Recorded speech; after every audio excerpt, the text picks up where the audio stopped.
Fuck you. Dynamite! No, dude, I want the karatara. Garataka. That's what we're supposed to get. No, it's gatata. There you go. You fucking lecture it all the time. Now you miss it. Well, yeah, now I've gotten used to it, fucker. Fuck the World Entertainment. We are here. We are going to do an NXT wrap-up. Followed by a WrestleMania preview and prediction. And first sentence out of our mouths will be very simple. WrestleMania is fucked. It is fucked royally. Holy shit. NXT was amazing. God. NXT was so good tonight that I honestly feel bad for the main roster guys tomorrow trying to compete with NXT. And I'm not just talking about like some of the other people who are wrestling on the card, like the Fatal. I mean everybody. The entire card was great. Yeah, there was the worst match of the night was, in my opinion, Baszler and Moon, and that was still a B plus match. You can't even say worst match of the night because every match was Well, that's watchable what I mean. to a The sense. weakest match of the night. Yeah, it's if I'm not you saying will. I'm not criticizing. It wasn't you. a bad match. It just wasn't as good as The other ones. It's But not even. when you look at the other matches, it was hard to stack up. Yeah. I mean, this was a very stacked NXT card. This was, I think, in my opinion, Triple H's way of saying, look at the show I'm putting on. Now let's see what you do with the main roster and tell me I shouldn't be in control. He has a legitimate argument. But we'll get started. The six-pack challenge. For the North American Championship in a ladder match. Yep, you had the debut of Ricochet. You had Debut of Velveteen EC3. Dream. You had his in-ring debut for in-ring. EC3. You had Killian Dane, Lars Sullivan, Adam Cole. Baby! Did I miss anybody? No, I think we got everyone. Yeah, I think that's everyone. And this match was absolutely amazing. Longest ladder match I've ever fucking seen. Yeah, like 45 to 50 minutes. These are the only ones I've ever seen come close to that are the Money in the Bank ones. Yeah. And that's because the Money in the Bank ones usually have 6 guys in it too. Yeah. So, you need that much time. But these guys, they tore the house down, man. Ricochet was unbelievable. Nick, fuck you. Ricochet's awesome. For those of y'all who don't know, freaking Nick thinks that Ricochet is overhyped and a little bit overrated. We disagree completely here. Yeah. Do I think he's the greatest wrestler in the world? No. No. But he is one hell of a talent, man. Definitely somebody worth watching. And if you want to make 205 Live relevant, this is your stick guy. someone like him over there. Mm-hmm. Put him over there. You put Gargano over there, and you let the two of them tear the house down together. Because they will. Most definitely. But this match, everybody had their moments. Not one of these guys disappointed in this match. No. Even Lars Sullivan, when he had to grab Killian Dane's ass to do a chokeslam kind of thing. Even that, you saw he didn't want to do it, but hey, he had to do it. Putting freaking Velveteen and EC3 through a bridge ladder. Oh my God. There was just... Honestly, you have to watch the match. We can't do it justice right now. We can't. There were so many amazing moments in that match that we could sit here and talk for the next hour and still not cover every great moment there was in that match. Yeah, because everybody had their own moment in that match. Everybody. And then we had our shock of the night, really. Yeah. We both assumed this was tailor-made for EC3 to claim a title on his first match in NXT. There were rumors out there that EC3 is being pushed right away towards the main title. We'll have to wait and see how that goes. Yeah. If that's the case, then it makes sense. Because tonight, Adam Cole was the winner. And long overdue for Cole to have a title on him. Yeah. Long overdue. The dude should have been a champ way before this. He should have already been in the NXT title picture. He is easily the most popular man in NXT right now. And that's saying something. Because there are a lot of really popular wrestlers in NXT. I mean, the pop Gargano got tonight was ridiculous. The pop that Aleister Black got. And even Andres Cien Almas. He got a hell of a pop too from the crowd. The crowd is reacting to these amazing superstars because they put on great matches. And Adam Cole and all those guys delivered tonight. It was a great way to start. I mean, this was the first fucking match. 45-minute ladder match. First match of the night. It was insanity. Then from there, went into the women's match. It was the women's match next, yeah. Yeah. With Shayna Baszler. And Ember Moon. Shayna, a girl who I think would probably snap my dick off, but I love the girl. I really do. I don't like Ember Moon, though. I do. I love you, Ember. Not an Ember fan. Dakota, I love are you you so trying much, to get Ember. into the video? Then come on. Come on. You can't come halfway. All the way up or nothing. Really? Okay. Hi, Dakota. This was a rematch. They had a very an amazing match at the last Takeover. Yeah. And when you have a match that's that good in your first outing, it's hard to live up to that the second time. Yeah. Around. Because their first match was almost perfect. Mm-hmm. There wasn't any flaws in that match. So trying to live up to that is going to be hard, and it was hard for them tonight. But they still managed to put on a classic. It was another great match. They flipped tables a little bit, where Shayna spent most of the match hurt and beat up, and Ember was the more dominant force tonight. Yeah. And then Shayna locked in the rear naked choke. Mm-hmm. Ember fought a lot longer than I thought she would. It was crazy. Like, it felt like a real MMA type bout. Yeah. Because her popping her shoulder back into place with the post in the corner, and grabbing her own hair to maintain the choke. I was wondering how many fans understood what she was doing with the post. Yeah. But yeah, at the end, she had her arm all banged up because Ember did the foot stomp that usually Shayna does. And because she couldn't use her arm to lock in the choke because she had already tried that once, and Ember just grabbed the bad arm and started tearing at it, she used her hair. She grabbed her hair to lock in the choke. Craziest thing I've ever seen. I know it's not real, but it was still pretty creative. Mm-hmm. And Shayna Baszler is your new NXT Women's Champion. Very excited to see where the division goes with this one. I'm excited. It's, new blood, which is what NXT is supposed to be all about right now. Mm-hmm. Giving new people a shot to shine. I think Shayna was on a friggin' rocket to the top. Yeah. That girl is so good in ring, it's scary. And the question is now, obviously, I think there'll be a third match. Yeah. I think Shayna wins. And Ember's going to get called Ember's up. going to get called up. The question now is, though, looking out over the NXT landscape, what women are left? There's barely The only a few. one I see right now for an immediate feud is Kairi Sane. Yeah, that's it. But so, after that... Like who? So, hopefully they get some talent infusion in a hurry. Well, maybe even some of the women on the main roster that aren't making it. Yeah. Send them back to NXT. Well, they are planning a second Mae Young, but you need something now. Now, it's a plan for the future. You need something immediately. Yeah. And if I'm Nikki Cross, I'm a little bit upset about all this. Because she's kind of been the forgotten one in all this. Mm-hmm. And her feuds with Asuka was amazing. Yeah. She's put on some great matches, and she's nuts on top of it all. Mm-hmm. So then it was down to the tag team triple threat match. That was for the championships and the Dusty Road Classic. And this was Adam Cole's second match of the night. Yep. And if you saw what he went through in the first match, this kid's got balls. Yeah. Because I would have been like, nope, I'm not going back out there. I'm not getting put through anything else. I'm not getting thrown off anything else. I'm done. I'm going home. I'm drinking a beer. I'm done. But Adam Cole had to come back out because, as we all know, Bobby Fish is injured. We didn't know how serious the injury was, but now we have some kind of hints towards how serious it is. Yeah. So this match is a triple threat, right? You've got the Undisputed Era with Adam Cole standing in for Bobby Fish. You've got Authors of Pain, who have been a stable now in the NXT Tag Division for over the last year, maybe even longer now. Yeah, about 2 years. About 2 years now, so they're overdue to come up as well. Mm-hmm. And then you had the Cinderella team of Roderick Strong and P.D. Dunne. Everybody loves P.D. Dunne, by the way. Yeah. Ridiculous pop for that. How could you not love the Bruiserweight? And this match was a lot like the first match. Everybody had their moments. Every team delivered. It was insanity. Some of the moves they were hitting, some of the quick bang, bang. Even the Authors of Pain, they didn't slow the match down. They kept up with these little guys. Yeah. It was fucking impressive. Those dudes are really good. One part I liked about that match is when I think Kyle O'Reilly had, Roderick Strong in a triangle choke. Then one of the members of the Authors of Pain came over to stop him and locked him in an ankle lock while holding the triangle choke. And then Razor, I think it was Akam that he had. Yeah. Razor scooped up Pete Dunne. No, it was P.D. Dunne who was holding the submissions. Oh, yeah. It was P.D. Dunne who had them in submissions. He lifted up Roderick Strong. Oh, yeah. And powerbombed him onto P.D. Dunne to break up the hold. It was absolute insanity.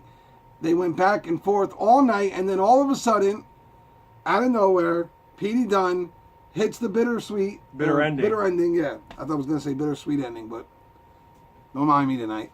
Bitter ending, and it looks like him and Roderick are about to become The tag team champion and the Dusty Rhodes winners. Cup winners. And and as the hand's coming down, Roderick Strong runs over, kicks Petey Dunne in the back of the head, picks him up, hits him with his finisher. I can't remember what it's called right now. I don't know. They call him the Messiah of the backbreaker, so it's like a modified suplex backbreaker. Pulls Kyle O'Reilly on the Petey Dunne. 1, 2, 3, Undisputed Era wins. And Roderick Strong takes the Undisputed Era armband off of Adam Cole and puts it on himself. And he is the newest member of the Undisputed Era, which should also let you know how serious Bobby's injury is, because obviously they needed a third member to keep the tag team thing going. Well, Roderick Strong is a pretty good fucking option. Yeah. Also, we left out that Adam Cole got put through the announcement table, and that was pretty much the history of him in this or during this entire match. Listen, it was believable because after what he had gone through in that first match, dude, when he got powerbombed through that table, I don't know if it was scripted or not, but that motherfucker just said, you know what? Fuck this. Fuck this. I'm done. I've worked that and some tonight. I'm done. Mm-hmm. I've basically been a Royal Rumble contestant tonight. Yep. I've been in here so long. Yep. So, it was a big shock. I mean, if you could have heard the fans when he took that band and put it on, they were going apeshit, dude. It was a heel turn I did not see coming at all. I did not expect any heel or face turns tonight at all. It worked perfectly. Because Roddy was becoming the lovable loser who could never win the big match when it counted. Now he's with Undisputed Era. He's got a lot of heat on him now. And Undisputed Era is destined for the top of one of the main rosters. Mm-hmm. Question is, which one? I'm surprised they have both kept their titles tonight, or won titles, however you want to put it, only because I had heard there were big plans to send them up and have them feuding with the Balor Club almost immediately. Mm-hmm. I guess that's been put on hold for a while. Yeah, at least for a while. You know, unless Finn comes back to NXT or something to challenge Adam Cole. We've seen it before, though. It has happened. We've seen it before. It's not like it hasn't happened. Then it was on to main event, right? No, it was on to the title. NXT title. Between Black That's right. and Almas. The NXT title.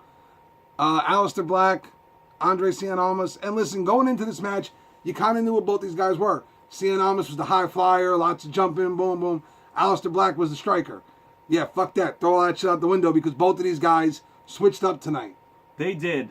Everything. They showed they are two of the best guys on the WWE. I'm not saying NXT. WWE roster. Period. These Aleister Black, man. He's just so fluid.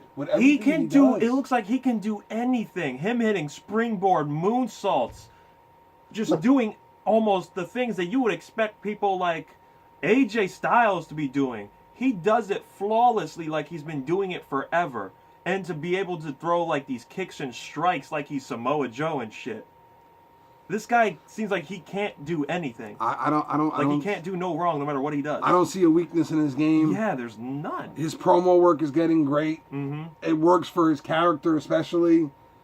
I see what should be a very dominant run as champion being cut very short. Only because they're so high on this kid right now that he's not going to be on NXT much longer. Rightfully so. This guy, I really see not just them building like a brand around him, but probably the entire company because he can do everything. If I was them, I would send him to SmackDown. I wouldn't send him straight to Raw because Raw's got a lot of the giants over there. He's going to get lost in the shuffle, and he deserves send him to far SmackDown. Better.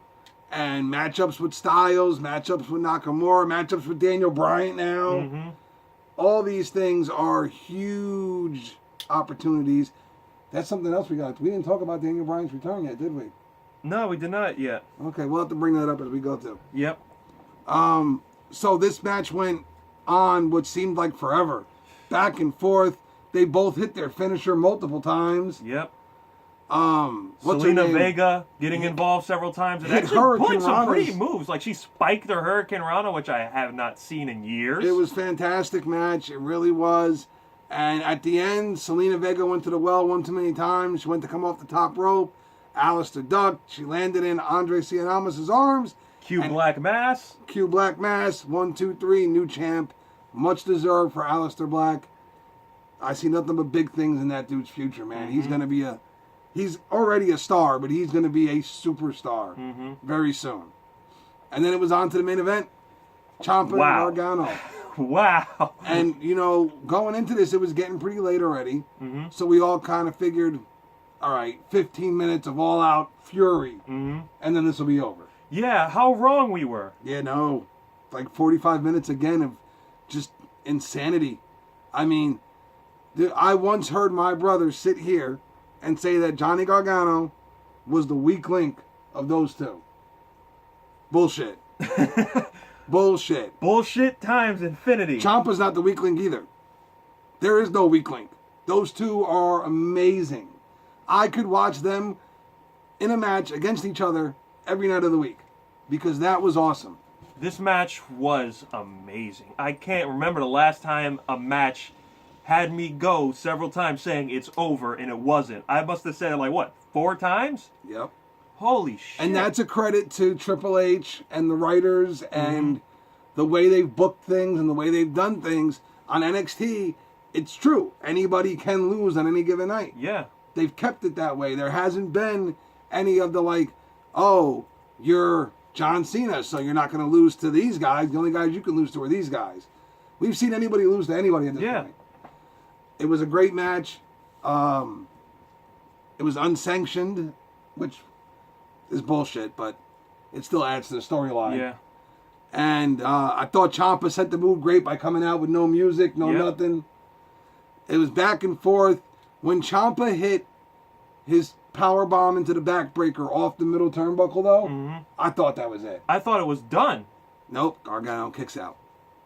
And they just, this went on. Gargano hit some hellacious moves, and Ciampa kicked out. And it just went on like this, and on, and on, and on, until finally Gargano used Ciampa's own knee brace against him, busted up his knee, all hell breaks loose. Then he stops hitting him because he was going to hurt him. I don't know. It got weird for a second.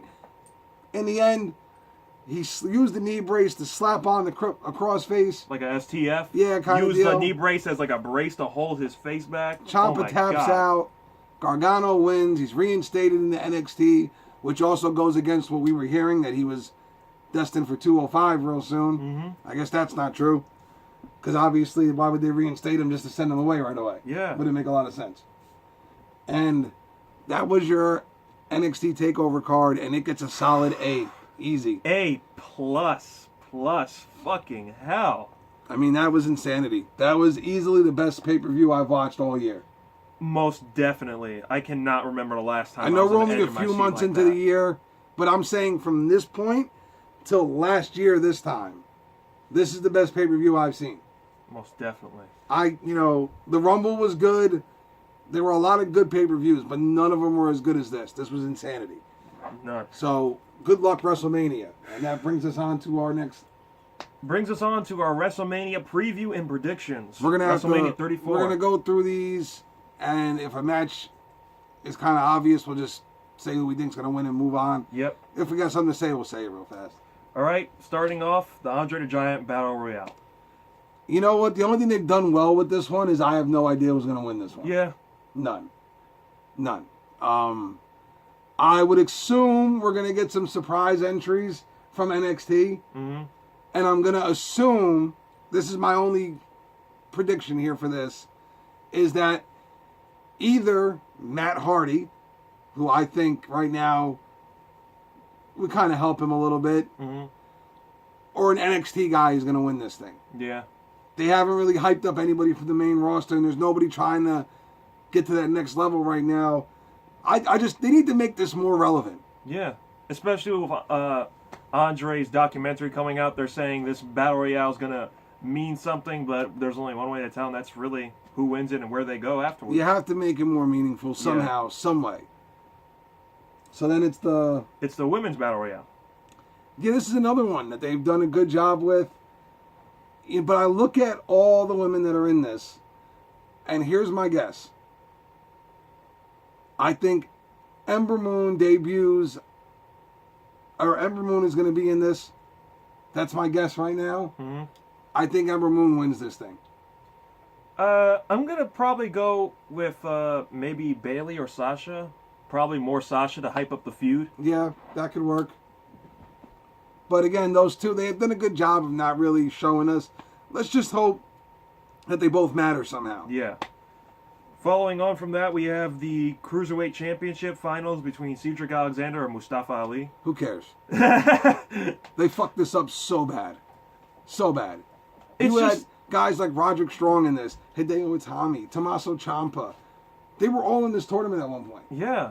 And this could have been a main event worthy match if you had gone the right way with this. And instead, you went with two of the same guys who have bored us to death since the day you signed them. They have to really pull something out their ass for this match to mean something. And I'm not just saying that because of these two in my guys. opinion, Mustafa Ali's not even that good. He's got a great finisher. That's it. Like, this is WrestleMania. It's a whole nother ball game. The same Cedric stuff isn't really going to cut it. Cedric Alexander's incredible in ring. Yeah. But you got to give him somebody else. And that's where, like, a Roderick Strong or a Hideo Itami could have really put on a great match with this kid. Mm-hmm. And instead, I got a feeling we're going to have a very boring match that sees Cedric Alexander crowned as the new Cruiserweight Champion. Yeah. But moving on from there, we have the SmackDown Tag Titles, the Usos, New Day, and Bludgeon Brothers.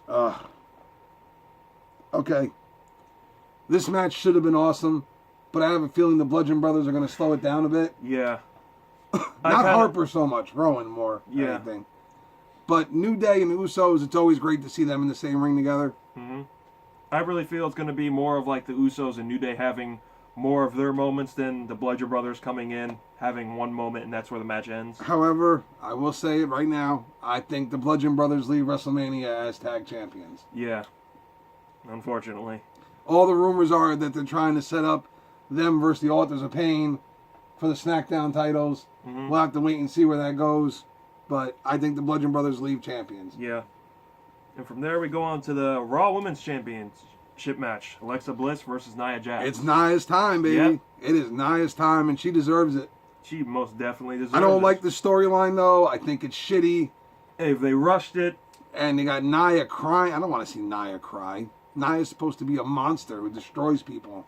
But then again, you have to make her look. Bitch. You have to make her turn face or look face somehow. No, why? You know what? That's what bothers me. For this match, I say yeah, but afterwards, it's like, where do you go?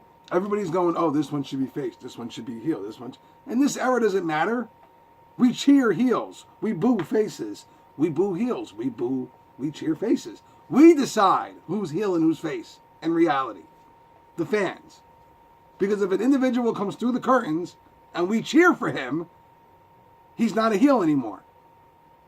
Even if he acts like one in the ring, it doesn't matter. We're still cheering for him. So shut the fuck up. Okay, moving on from there. Now he's going to be champ. Yeah. Moving on from there, we have the Raw Championship tag match between The Bar and Braun Strowman and an unnamed partner. Yeah, I don't know who Braun's partner is going to be. But I don't see The Bar walking out. I don't think it's going to be Elias. Because isn't he in the Andre the Giant Battle Memorial? They're not saying anything about Elias, really. They're just saying that if he's in the Andre the Giant thing, he might win. Yeah. He's been having a nice little push, slowly but surely working his way up. But for this, I don't know who Braun's. I think it's going to be Kane still. I think it might be Big Show. No, I think it's going to be Kane. I really do. Have almost like a Daniel Bryan thing all over again where they can't stand each other. Yeah. But for this, I got to say Braun Strowman and his partner. Yeah, rumors are that Sheamus is leaving right after Mania. Yeah. That he's retiring, actually. He's got a serious neck injury problem, and he's ready to ride off into the sunset. Yeah. But moving on, we got the Fatal 4-Way for the U.S. title. Orton, Bobby Roode, Mahal, and Rusev.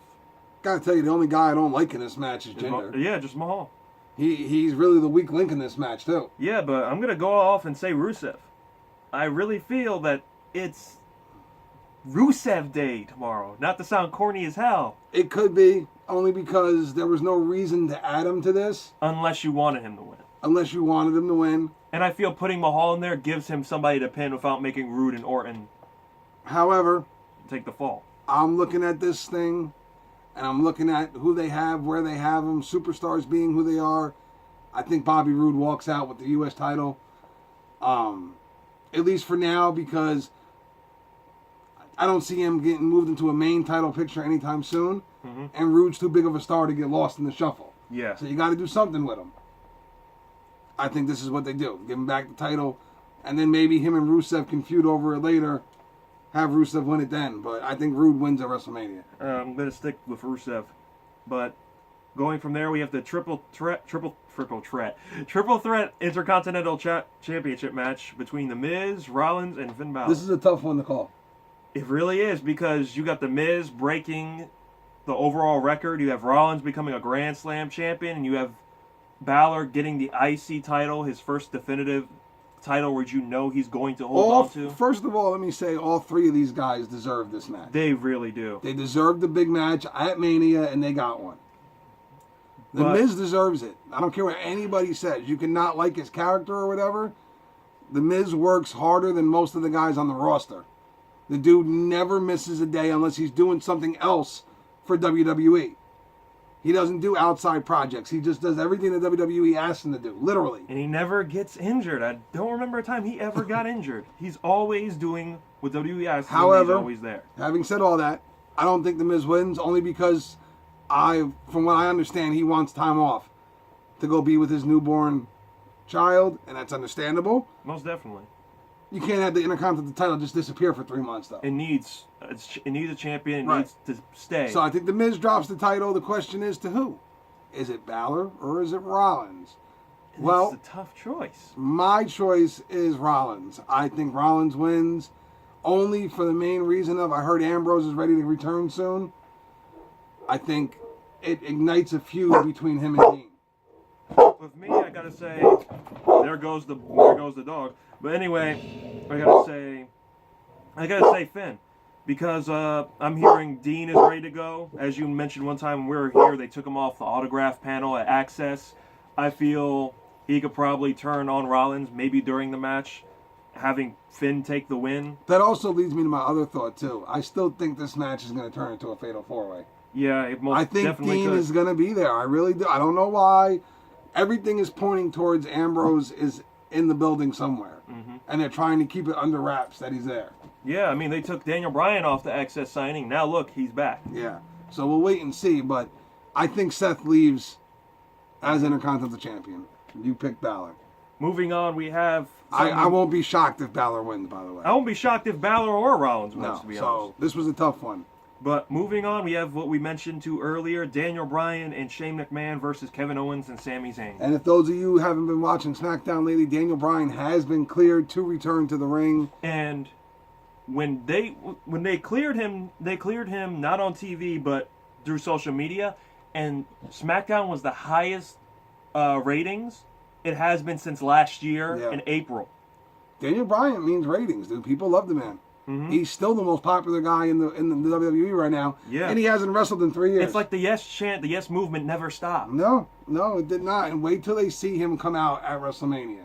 It is going to be loud. It is going to be... The energy is going to be surreal. And my early prediction is this match could steal the show. It really could. Because these are 4 guys who know how to put on a hell of a match. Mm-hmm. Say what you want about Shane. He might not be the most technically gifted wrestler in the world, but he's fucking nuts. Yeah, I mean, look at his match that he had with Styles last year. That was match of the night to me, and it opened the damn show. The man will do just about anything to entertain you folks. Anything. And again, the stipulations are that if Sami and Kevin lose, they stay fired, they win, they get their jobs back. It doesn't really matter. I know you have to understand. Daniel Bryan's not losing his first match. He's not.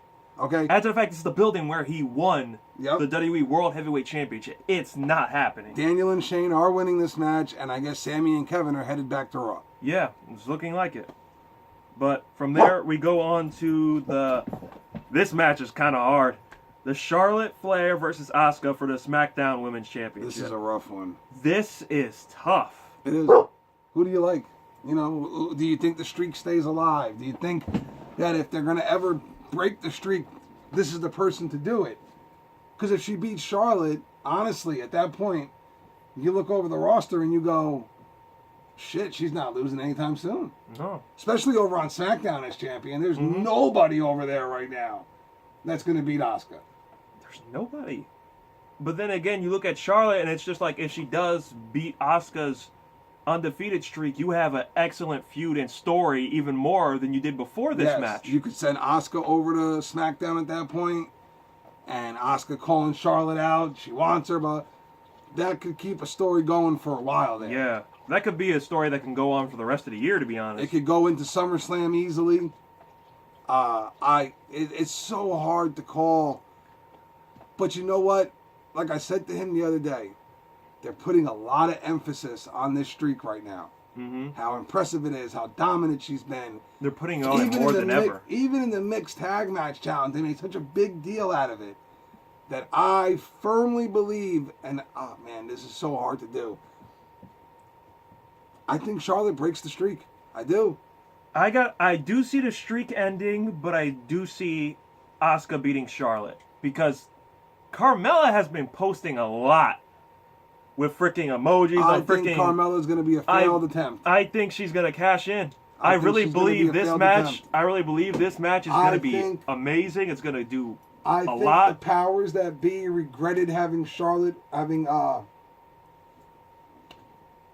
just blanked on her name. Asuka? Carmella? No, Carmella. Carmella win the Money in the Bank. They haven't pushed her as Miss Money in the Bank. They haven't had her on shows all the time. But that's kind of what I feel makes it mean more of a shocker because you don't see it coming. Yeah, but she's tried to cash in the last 3 weeks. Yeah, but if you look at it, look how long she's held it. She's held it longer than Edge did when he had it the first time. I understand that, but trying to cash in with those two women in the ring at the same time? That's why I see it, not at the same time, but I see this match going a very long time, a lot of high points, a lot of close call moments. That way they're both winded. And when Asuka wins, in my prediction, I'm not saying it is going to happen, but it's my prediction. When she wins, in my opinion, Carmella cashes. You can't have the streak end because Carmella cashed in. Well, it doesn't work. The streak has gotten too big now. It's like the Undertaker streak. You got to have somebody legit beat it. And I think Charlotte is the woman Taylor built to beat that streak, and it doesn't hurt Asuka in any way, shape, or form to lose to Charlotte. And it leaves them with a lot more options. Granted, if Asuka wins, they can still go down the same road. Charlotte chasing her down to get her title back. But then what? You're going to have Charlotte break the streak at Backlash? No, that doesn't work. If it's going to happen... It has to be at Mania. It's going to happen on Mania, and it's going to be Charlotte that gets it done. If Charlotte doesn't win this match, we're not going to see this streak broken until next year at WrestleMania when it's Asuka versus Ronda Rousey. And that's when they're saying it's going to end. Or they're planning on hyping it to be that. But I'm still going to go with Charlotte. I'm going to stick with Asuka on this one. But moving on from there, we have, speaking of Ronda, Kurt Angle and Ronda Rousey versus Triple H and Stephanie. This is not the first match Ronda Rousey